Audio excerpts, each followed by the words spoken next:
naka, yung hindi na kinaya ng mga paa mo. Kakatayo maghapon sa trabaho. Ayan. Yung home remedies. Ibabad sa maligamgam na tubig. Tapos nilagyan ko ng asin. O, diba? Di masaya na siya.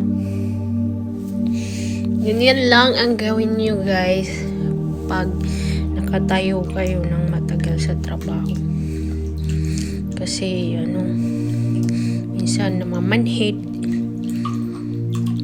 masakit, lalo na ngayon kasi sa trabahoan ko sobrang malamig.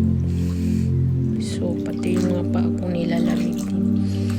Lalo na pag malapit na yung winter time. Naku, hindi pa naman ako tumatanda. Sila.